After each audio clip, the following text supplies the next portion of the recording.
Enrichment, Enlightenment, Transformation. Rabbi Yisroel Cotlar, the spiritual leader of Chabad of Cary, North Carolina, guides anyone who has been searching for a meaningful life and conscious living. Join our discussions about the mundane, our daily activities, and then infuse every day with a spiritual twist from the inspired sages of the Talmud and Jewish mysticism, which many call Kabbalah. We learn from the root source of all religious monotheistic traditions and delve into the symbolism and levels of meaning from biblical stories.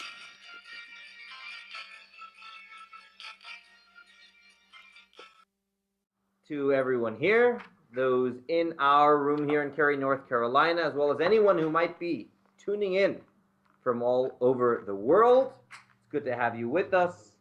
September 13th, 2013. We missed last week, so I want to do last week's class because I think it will be an engaging discussion. Page 152. Let's make the blessing on the study of Torah. Good to see you, Marty, Virgil. Good morning. The study of Torah. Baruch atah Adonai, Eloheinu melech haolam, asher kidishanu, b'mitzvotav v'tzivanu al divrei Torah. And if you're eating the bagel, Baruch atah Adonai, Eloheinu melech haolam, hamotzi lechem min haaretz. And feel free to take Barbara's freshly picked tomatoes. I heard a statistic today while I was preparing for this class that I found very surprising, alarming. How many in the U.S. are behind bars? A lot. 12 million. No, that's not quite that, but it's still a large number. How many did you? How many? Over 1 million. Yeah. So Marty's going over 1 million. Over 1 million. So it's actually over 2 million this year. And if you think about the fact that there is only, 220 or so million adults in the country, close to 1% of all adults are behind bars. To me, that was shocking. Maybe I was shocked to hear that. So last week's Torah portion discussed laws, shoftim, judges. It had many of the laws that apply not to the individual but to a society. Laws of kings, judges, priests. And it mentions various punishments, of course, in the Torah. One of the things you actually see pretty much absent from Torah, with a few exceptions, is prison. Prison. With a few exceptions. We will get there. So let's have some insight as to what Torah would say about prison, why is it absent, and what can we do to use the Torah's model to society today as best we can. So let's begin with something that might seem similar to prison. Hal, why don't you begin text 1a from the portion last week? As soon as, yeah. You should. You can what? You wanna swallow?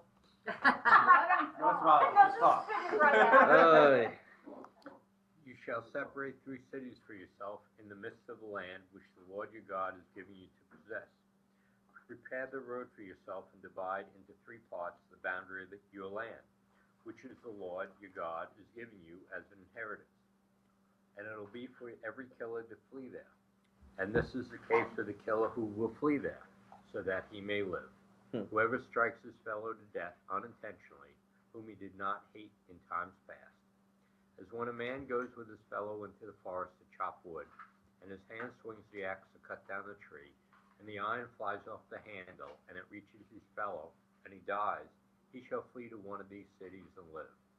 Lest the avenger of the blood pursue the killer, while his heart is hot, and overtake him, because the way is long, and he strikes him to death, whereas he was not deserving of death, but he had not hated him in times past. Therefore I command you, saying, you shall separate for yourself 3 cities. 3 cities were used for unintentional murder. So even in the Torah, we have a differentiation between, I guess, first-degree murder, and this is even less than manslaughter, though, because It's an accident. this is an accident. And it's an accident, however, that has some degree of, not malice, of some accountability. In other words, the Talmud discusses at great length, if it's an accident that is completely out of your control, God forbid someone is driving and someone last minute darts out of a driveway into the street, okay? Such a situation would not be what the Torah is discussing here. It's involuntary manslaughter, what it's called, that Okay, when you don't have the intent of correct. someone, but you do. Correct. So, If it's negligence, it's a step worse. Someone was texting and driving, that is considered worse. And the Talmud, and I'm actually studying this with someone right now, goes through a great length. You know, the Torah doesn't always give examples. You know, it uses an example of going into the forest to chop wood, like very descriptive for the Torah. So the Talmud learns out that's because you had permission to go there, and the other person had permission to go there. But if you do a rifle practice in your backyard and someone jumps in, they had no right to go there, so it's a different story. So the Talmud analyzes this at great length. Whatever the case was, in these accidental murders, and I guess in those days it may have happened more just because of so much manual work that was always being done. Life was hard. Yeah, you know, chopping and cutting and falling off things, and so it might have happened more. The Torah says someone who kills someone accidentally needs to flee to a city. Now, although the verse gives a reason for that, and that was a safe place for them to go to escape the wrath of the relatives, there seems to be more than just that. Meaning, let's say someone wasn't afraid of the relatives. Did they still go there? Yes, they did.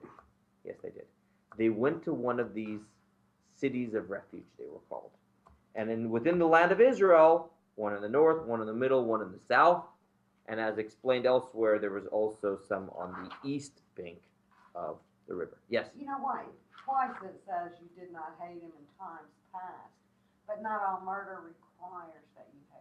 Because if you were enemies with this person, the Betin would be very suspicious of foul play. So if you were to hate the person and then you accidentally kill them, It would be a lot harder. Maybe premeditated. correct. And that's why it has to say that is the meaning of the did not hate. Did not hate. How long Okay. did they stay in the cities? They stayed for a long period of time. It says that. It actually says until the Kohen Gadol would pass away of that generation. Sounds like yours. Forever. So you're done. well, No. that was- How else do you And- went somewhere, you had a house, you had a family, you had to flee. That was it. It was probably for the rest of your life. And we could have this class is not about the Ari Miklad. We could have another class on what is the correlation between what you did and who the high priest is. And someone could get lucky, and the high priest, I mean, I don't want to say lucky, but high priest. Actually, the Talmud writes that the mother of the high priest would, like, you know, always bring gifts to these people. They don't want them praying about the death of the high priest. That's so cool. It talks about a responsibility the high priest has spiritually, that under his watch such things happened on a spiritual level. He has some negligence, but I don't want this class to be about that. This would be one example in the Torah of what seemingly is jail, because they have to stay in the city. The thing is, and there's some text over here I'm going to skip, 153. It says one reason is that the killer is not killed by a relative. Maimonides writes that there have to be very clear roads going to these cities, saying miklat, miklat, you know, refuge, refuge, that people who are on the run, We still have that in Israel, but they don't. not for these Not- purposes. Yeah. Okay, you know. It is interesting how common was it in those days for the relative to want to kill, you know.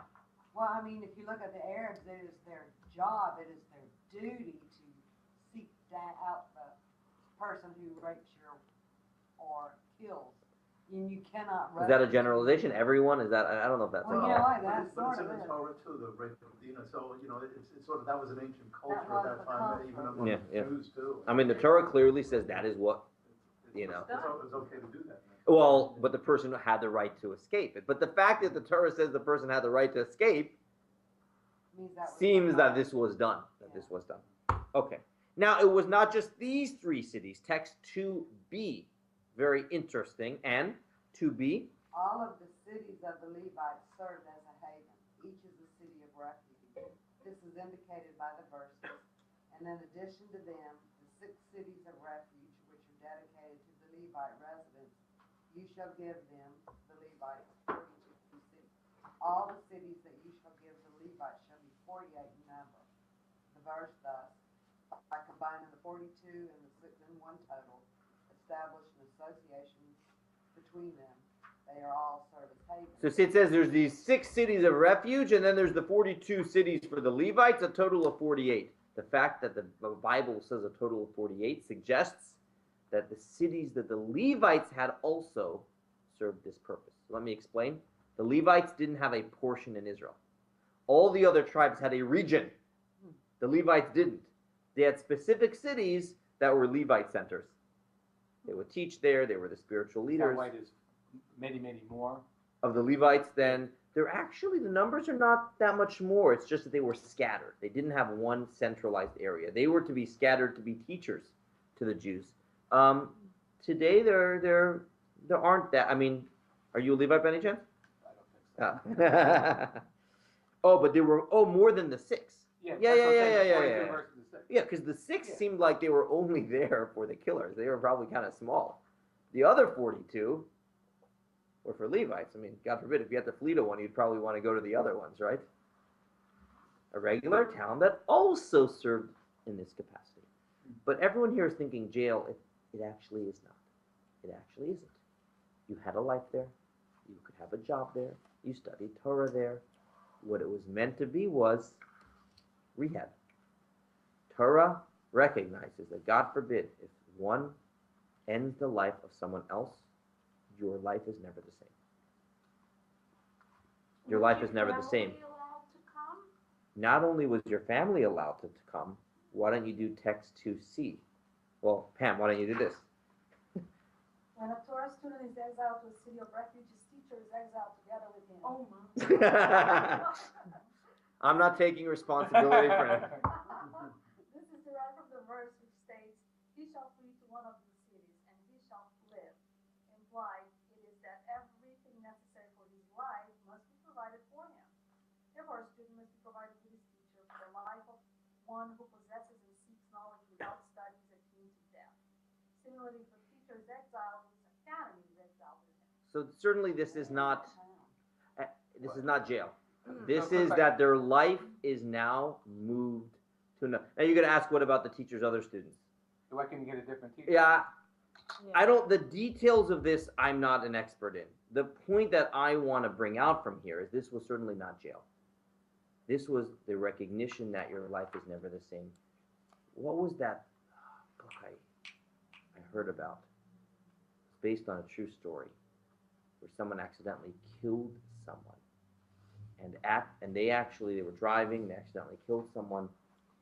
They went to the funeral of the person they had killed, who was a young girl, I think like a senior in college, her whole life ahead of her. And the mother then turns to him and says, "You need to live twice. You need to live for her." What was the name of that book? I don't know. And he discusses the trauma, right? The inner turmoil that he had all these years and the guilt that he had. And the name escapes me of this book. And it's a powerful book. You can, God forbid, imagine what that is like. And the Ari Miklat was meant to serve as rehab for that. So certainly spiritual teachings would be necessary there. Torah would be necessary there. A relationship with Levites would be necessary there. Okay. So this was not jail. Person can get a job. I think in those days it wasn't as easy as today. You couldn't just become a trader. No, you were very much tied into your land, so I'm sure moving to this new town wasn't so simple. but it's a very peculiar and not often discussed aspect. And although these laws don't apply today, we can glean something from the values that they impart. Any questions before we go further? Stephanie? It's almost also, excuse me, like group therapy, because if you're there with other people who are in the same situation as That's you interesting. are, Good? takes one to know one. Yeah. That's true. You've been to those cities? Yes. I can't get over the idea that it's an accident. Okay, so why is it not forgivable? It is. Are we dealing only with the person's grief and turmoil? And why does it have to be separate? It's a very good question. I think this really, though, if you look in Torah, there's a lot of the offerings that people brought in biblical times were accidental sins. And Torah acknowledges that when we do something wrong accidentally, although they weren't the same level of punishments generally, it still had to do with not being on guard. There is something amiss in your spiritual level. Now, we're not talking about the crazy fluke accident. I clarify that at the beginning. If it was completely out of your control, you didn't go to this city. The Talmud discusses situations, all the situations meant you could have been more careful and you were not. So can you distinguish between the fluke Correct. and the negligence? So this is someplace in between? Absolutely. So the texting and driving would be negligence. The, God forbid, someone darting out of the street would be fluke. And then we have a normal situation, God forbid, a right turn, or there are other situations where was it negligence? You could have been more careful. I'm trying to think in modern day. In the old days, we have these examples. The Talmud talks about going down a ladder. Let's think of modern day examples. I mean, We call it act of God. If a tree falls on Force my majeure. we're not discussing that here. Like a force majeure. I'm trying to think of other modern day examples. Marty, Lightning. No, but lightning is not a person. That's How about if you're Well- operating a crane and I don't know. Well, the machine messes up. And then the question is, could you have been more careful with the machine, or was it something totally out of your Oh, you control? didn't If inspect it. if you didn't inspect it properly, that might be something. But if it was complete, So out of your how control. how is it determined who judges whether it's we need a Talmud class on that. So for Because another. I'm going to put an argument, hey, that was a fluke, and you're going to say, no, it was negligence. Correct. So what you're saying is. Meanwhile, the family's killed you because you're arguing instead of running. So, I mean, there's such a fine line. There is, and The then body and the meditate. Right, no, if it's negligence Mediate. though, then you go to the city, right? If it's negligence? it's interesting. The Talmud writes if it was complete negligence, the city is not enough of atonement for you. You need a greater level of atonement than just the city. It depends on the level of negligence. As long as it's not Newark, so. Yeah. So in other words, if you're driving a car and you press the brakes and the brakes don't work, and it's because of a defect from General Motors, then that's not Correct. If you didn't get the brake inspected, that would be negligence because even though you didn't know that the brakes were going to fail, you should have known. Yeah, already. If the brake fails, that too. So many. Again, So So many different. we have a different level, and I'm not here to explain all of that. The goal of today's class is to show how Torah had this, as you called it, group therapy. Let's go through some of the other punishments in Torah, because this is a very uncommon one. Going quickly, if we do all the punishments in Torah, some punishments are monetarily, page 157. Generally, a thief pays double in Torah. Okay? If they admit, then they only have to pay one time. There's an interesting rule that if they steal a bull or a lamb, they actually pay 4 or 5 times. So clearly some punishments in Torah are monetary. Many times financial punishments are monetary. What's the commentary on the difference in the acceleration here? 5 times for a bull and 4 times for a sheep. And it's right here in the same phrase. It's bigger. Well, but it's a different multiplier. Yeah. One has more value than the other. Yeah. But- that's- But No, but yeah. four bulls is a lot already. Mm-hmm. If you look at Kabbalistic This is legal though. This is very. Okay. This is the Talmud discusses. Yeah, I remember the Talmud discussing this. I need to get back to you. Okay. Good question. Okay. Many mitzvot in the Torah one would bring an offering for. That is text 4. You bring. This is different than the bull. This is bringing an offering in biblical times. The equivalent today would be tzedakah. You did something wrong. You messed up. You want to have an atonement between you and God. Tzedakah is a powerful tool.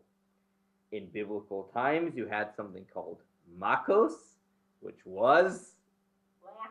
Lashes. Yes, it was.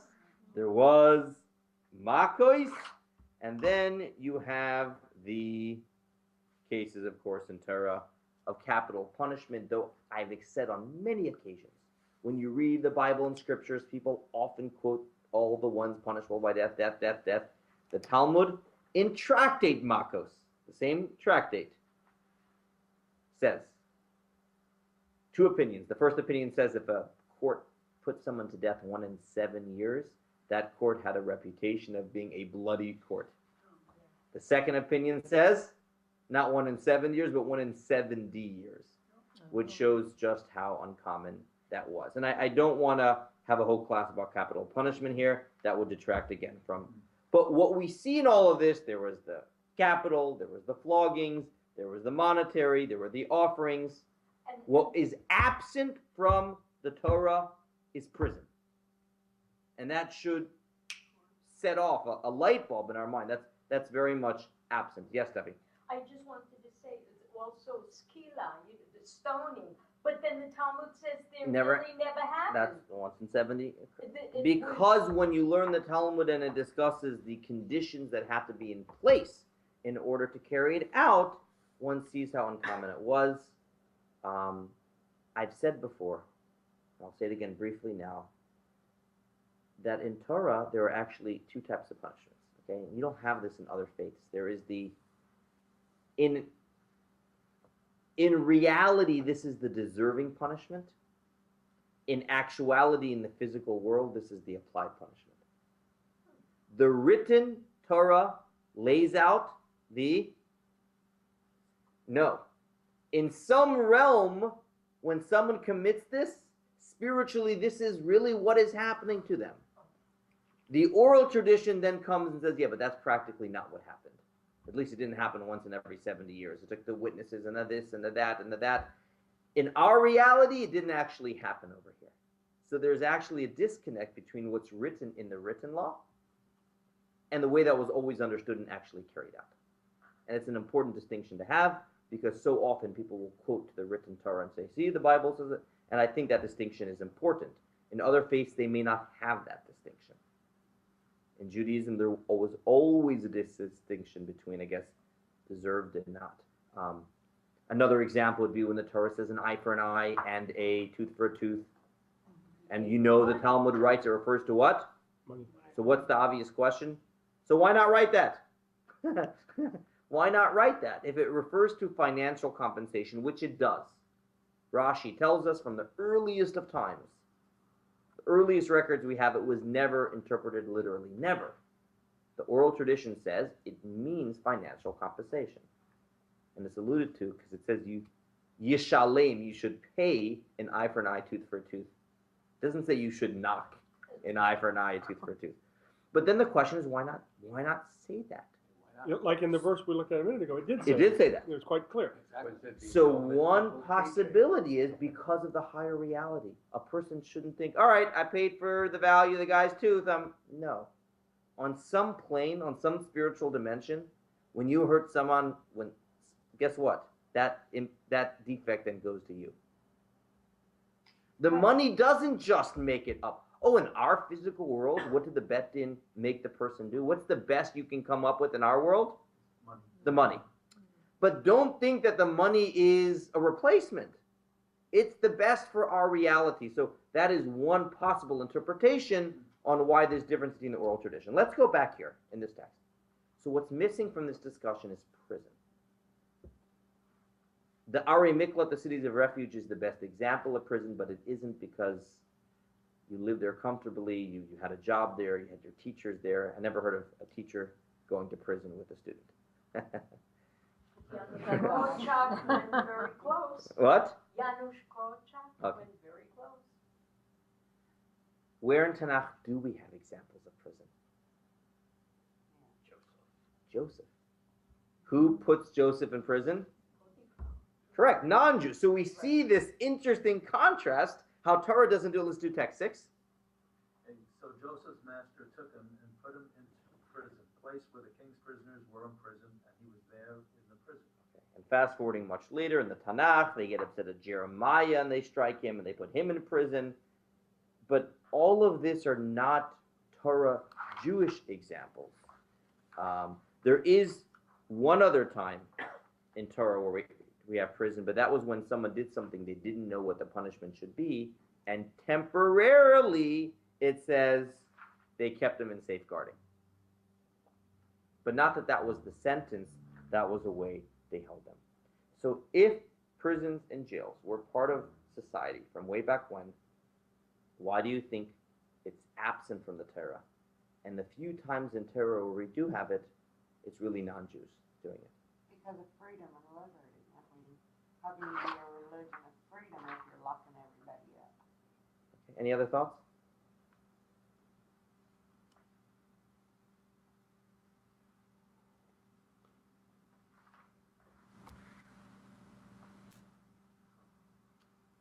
I'm thinking if God gave life, then God should be the way that life does or no longer exist.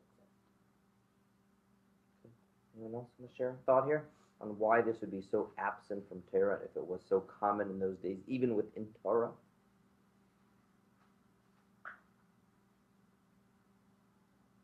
I mean, it would just make you think that people must have been really good people. They messed up. They messed up. But it says in here that you could get up to 40 lashes. Correct. And I used to read, maritime novels and whatnot when they would lash people. And lashes done properly are pretty bad. Yeah. Lashes aren't. So we have two questions. You want to avoid them. One is what the function of the lashes and other Torah punishments were, and the other one is why no jail. As for the function of the punishment, and I'm going to do this briefly now, and I say briefly because it isn't so easy to understand. We would need a longer class. But in text 10, we have as follows. Virgil, do you mind reading? I'm going to go back to 9 in a moment, but I just want to gloss over this other issue first.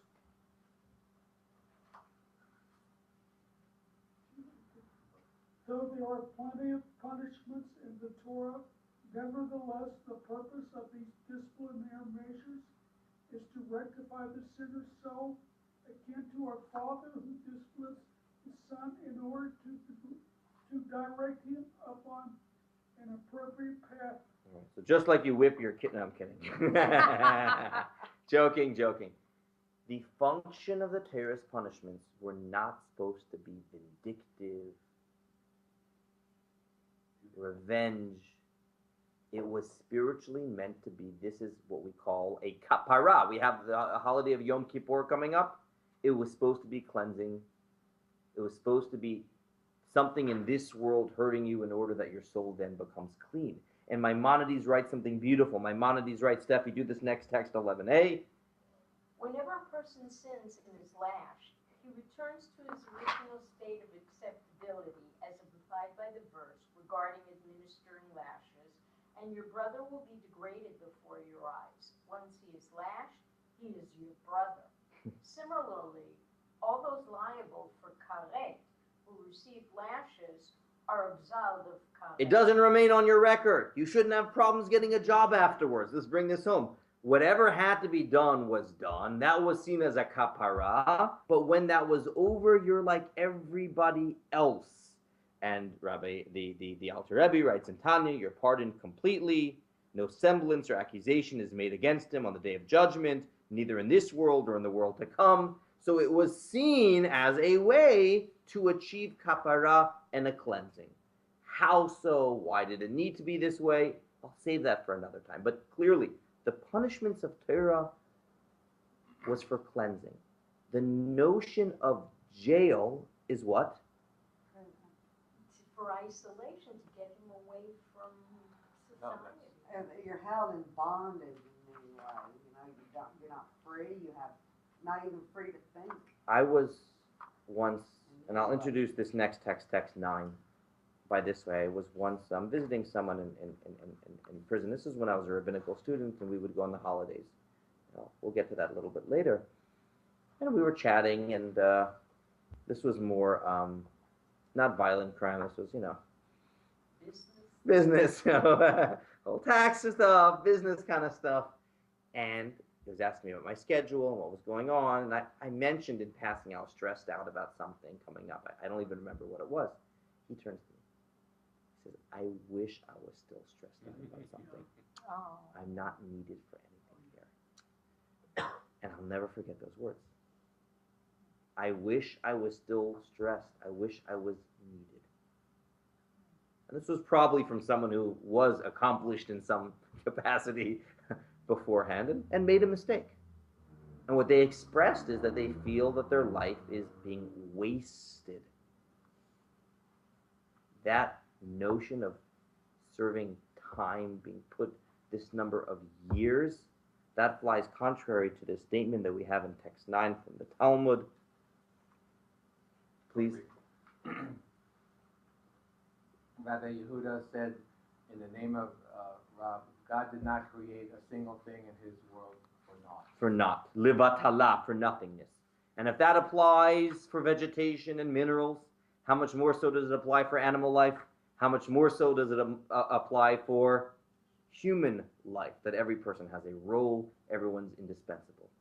And the notion that someone should be serving numerous years and not fulfilling their mission runs contrary to Torah. Now, truth, there is obviously an important point that needs clarification, and that is someone being a threat to society. So let me finish the train of thought. And indeed, when we look in the Talmud a little bit closer, it does discuss that Bet Din had the power in unusual circumstances to go beyond the punishments clearly mentioned in the Torah and take matters in their own hands when someone is clearly seen as a threat to society. And yes, that probably did include some level of prison. That was not the emphasis, though. The emphasis was rehabilitation. The emphasis was how can we achieve kapara and move on. And we ask ourselves today, what percentage of people behind bars are truly a threat? That's number one. And number two, I think the more important question is, how effective is prison at achieving the rehabilitation and the cleansing? Do you think it addresses mental illness in the Torah? Well, there's some examples of it. So much of crime is just really... Absolutely. Well, then you need to get to do you think locking up the person is the remedy? No. So you need to get to what the cause is. Rehabilitation means finding out what's wrong on the deepest level and addressing that. But jail serves a purpose. A lot of our forefathers were in jail, like Jacob, like even other famous rabbis, and it's not like their time was Beautiful. wasted. Good. We're going to get there, Pam. Save the thought. Save the thought. Now that this reality does exist, the question is how we deal with it. But the first thing and even in Torah, I don't want you to leave saying there was never a concept of jail. There was. The Talmud discusses it. My guess is, my hope is, that most of the crimes that happened, and there were crimes, were people making big mistakes. Not people afterwards who, even an extreme example, Bernie Madoff, okay? Extreme example. And I have no rachamanos. I'm not here to say is he a threat to society right now? No. Does he need a path of teshuvah? Oh boy, yeah. Well, he's doing that in Butner. Is he? I don't know. And Rabbi Fidi goes up to... Rabbi Medlev, actually, yeah. He's Yeah, but 30 miles from here. Get the money back. But I'm just saying how a lot of people are not a threat to society. And obviously you need to find a way, there needs to be, what's the opposite of incent? Deterrence. And I'm not saying that there is no role of jail. But what I am saying is jail, as we know today, with 2 million people there right now, Rachaman, something's off, something's wrong, especially when we take in consideration the percentage of repeated criminals. Yes? But what happens here is that sometimes religious people are taken to extreme, like 2 cases in Brooklyn where there's wife abusers and then child abusers, and they held it out from the civilian authorities, saying, oh, we're taking care of that here, and the taking care of it was not really taking care of it, but saying, oh, teshuvah. And another one is the priest, the Catholic priest, with the same thing, we're taking care of it. So when religious people put their imprint on it, saying, oh, it's always teshuvah, they're, in a modern society, they're really going Correct. past what we think. Correct, and that is why today, and I know I only know the way it is in Chabad communities and Karanites and other places, they will acknowledge we do not have the means to deal with this.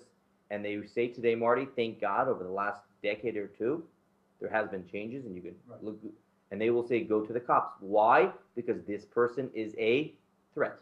And if someone is a threat to public good, absolutely. But that's Absolutely. Not but some of them more like this. There are some that will still never turn anything over. I hope that's changing, because when it comes to, God forbid, an abuse or molestation, that is a threat. There's a category in Torah where someone is a murderer on the run. A murderer on the run. That is the case, God forbid, with some of these. So I'm not saying here that we should take care of it ourselves and not turn it in more. That's not what I'm saying. What I am saying is the prison system in general could learn a lot from this. Yes. So you can have a threat to society from a physical threat, hurting somebody physically. Yes. And you can have another kind of threat, such as Buddy Bernie, that is a threat from taking people's, if he's truly guilty, taking people's money, livelihood, and that's a different kind of threat. It's still a threat. Right. Though I think with Bernie, it's not so much making sure he won't do it again, but is giving him the punishment. Actually, Bernie might be an example like we started this portion. Yeah. Which is he needs to be isolated so he doesn't get killed. That's good. Good, Brian. Going full circle. So I want to. So the Rebbe spoke about this at great length. Text 12 is a talk from the Rebbe in 1985, and Barbara, please read. The reason why the Torah does not prescribe a punishment of incarceration is this: man's purpose on earth is to serve his Creator and to make a dwelling place for God on this earth. Accordingly, putting a person in prison behind lock and key has no place at all. By doing so, we eliminate that person's ability to fulfill his mission, the very antithesis of his creation upon this earth. We think about the opportunities that every day presents in terms of mitzvahs. The biggest waste that a person can have is not wasting resources or even its time, its days, its life. And to deny someone the reason for existence runs contrary to the Torah. At the same time, this is one value. The other value is threat to society. We have to deal with all of these values together. But I do think there can be a lot of reform. I do think there are a lot of other ways we can make prison an educational experience, learning from the cities of refuge. So going back, the Rebbe then connected this to the city of refuge. Just like we said earlier, we have to enable the person who runs to this city to do what? Continue to Study Torah and continue their life. Continue their life. So we need to find a way how they can continue their life in prison. And I know there is some improvement today in terms of vocational study, I believe, in prisons. No? I think it's mixed. Bard College has a thing where they go into the prison and teach, and the group that they made into the debate society beat Harvard's debate. Really? So there is learning going on in little pockets. The Rebbe here spoke about furlough as something positive, to experience a little bit what life is like and be able to go back. Yes, Pam? I'm confused. I mean, we talked about the city of refuge, meaning for people that did an unwilling crime, committed a crime without willing. Correct. What happened when actually somebody killed somebody? Well, I mean, that's not even addressed. Well, we're lumping prison and saying that, wait a minute, there's a lot of crimes out there. I'm not saying that prison is the best solution, but you don't have, not correct. everybody's committing. Correct. So in the Torah, correct. So we cannot just copy and paste from the biblical model to today. So Pam, I'm not suggesting that, but what we can do is take the values of Torah and apply it to today, which probably includes a lot of people in jail. I still don't think it should be 2 million, but a lot of people in jail. How can we make that experience more productive, more rehabilitative? The Rebbe felt so strongly about this idea of spirituality for people in prison, thinking that this is a time when they're actually most open to it. And that is, it is. You see people, I know people who've changed so much. I'll tell you a beautiful story. There was a Rabbi Katz, was his name, from South Africa, who was the chaplain for many of the South African prisons. It was December time, and he was on a trip to New York. And he was talking to the Rebbe, and the Rebbe says, how's life for Jews in prison in South Africa? And they were schmoozing. He says, almost Hanukkah. Are they able to light ner over there? He says, no, Rebbe, the conditions there are not quite the same as America. That would not be something possible at all. The Rebbe says, you should really work on that. Imagine how much light in prison, a menorah, what it would mean to those prisoners. And he says, it's a good project to work for next year. That wasn't the way the Rebbe operated. The Rebbe says, no, we still have whatever. When you leave this audience, please go to my office, make a long-distance phone call to the general, I think it was another Christian chaplain who was in charge of all of that. So I'd love to do that, Rebbe, but it's 3 a.m. over there. Rebbe says, on the contrary, if you do it now, you'll realize how important it is. There's only a Rebbe. Only a Rebbe. I wouldn't. And he's like, the Rebbe says he leaves, he calls his secretary. He says, look in the phone book, find out this person's number, and say to be expecting a call from overseas. And he calls the person, and indeed, he was so shocked to be woken up. Someone your rabbi overseas is so concerned about this, I'll take care of it right away. And by 12 hours later, they got permission to do it. And then he comes back, and the Rebbe looks at him, no. It was like morning services. He said, it was taken care of. The Rebbe says, I want to see you after Mincha today. He comes back after the afternoon services. He goes, in America, in 49 of the 50 states, they allow prisoners to light menorah. There's one they do not. You know what it is? Ironically, New York State. Really? I want you to call. It says, I'm from South Africa. I want you to say what happened and call da-da-da-da-da-da. And he said, and the end of the story was, if they could do it in South Africa, for sure they should be allowed to do it in New York. And the Rebbe felt very strongly about the power of spirituality while people are in jail. What? Did it work? It did work. Okay. It did work. And then the Rebbe sent gifts to that guy and his wife on his way back. Books of spirituality, so on and so forth. So we're out of time here, but I do think that, thank God, none of us in the room are behind bars right now. So what is the lesson for us? A, to be advocates, of course. B is, if we know of anyone that is behind bars, recognize the power of spirituality. Pam, you mentioned the Chabad Rebbe saw meaning and purpose in it. Of course, but you need to be taught that. And the last thing is, this principle applies to our lives as well. Why is Torah so against jail? Because of the infinite power of every single day of our life. So how much more so us? So thank God we're free people. We should recognize the opportunities and mitzvahs that every single day affords us. Yes? But taking it even one step further, a lot of us, most of us, have prisons of our own that we create ourselves. So it's even more important that we realize that we have the ability, more so than a prisoner in jail. Absolutely. And that story with stress, I think about that so often when I'm stressed. That person, whoever they are in the world, taught me a life lesson that day when they said that story. I don't think about freedom nearly enough, just. But if nothing happens without God's permission, the fact that somebody goes to jail, it's in a way they have something to do in jail. This is what happened to Jacob. This is why he was befriended and his attitude, and he was there for 10 years. We can say that, Pam, after the fact. No, I know. We do say that, but that doesn't mean we don't try. It doesn't mean we don't try to change, the system. And I don't want to everyone to walk out. I recognize this is a complex issue, and there are a lot of tough criminals, and we do need to have deterrence. But I still think that there can be more educational opportunities while in prison, that it can be more rehabilitative instead of just so. We will hold it here. Thank you for all those who tuned in online. We will, God willing, be back here next week. And a special thanks to Amnon Nissan of Nissan Communications for hosting today's program. Have a good week.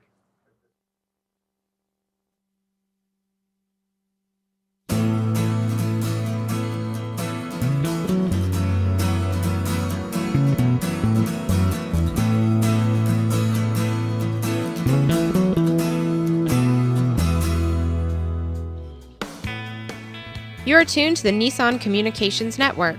Our weekly lineup of call-in programs includes Computers 2K Now with Amnon Nissan, My Life, My Will with Gisela DiCarlo, The Tanya Love Show, Health In with Debbie Bruck, Breaking Free with Marilyn Shannon, Triangle Be Well with Howard Jacobson, Lunch and Learn with Rabbi Yisroel Cotlar, Lessons of Vietnam with NCVVI members, Current Affairs with Amnon Nissan. And if you tuned in too late, you can always watch each program in its entirety or download an MP3 audio file of it in the archives section on nissancommunications.com. Don't forget to subscribe to our YouTube channel, follow us on Twitter, and like us on Facebook. Sponsored by Atomos.com, makers of quality video recorders and converters, CarolinaApparel.com, and DeltaForce.net.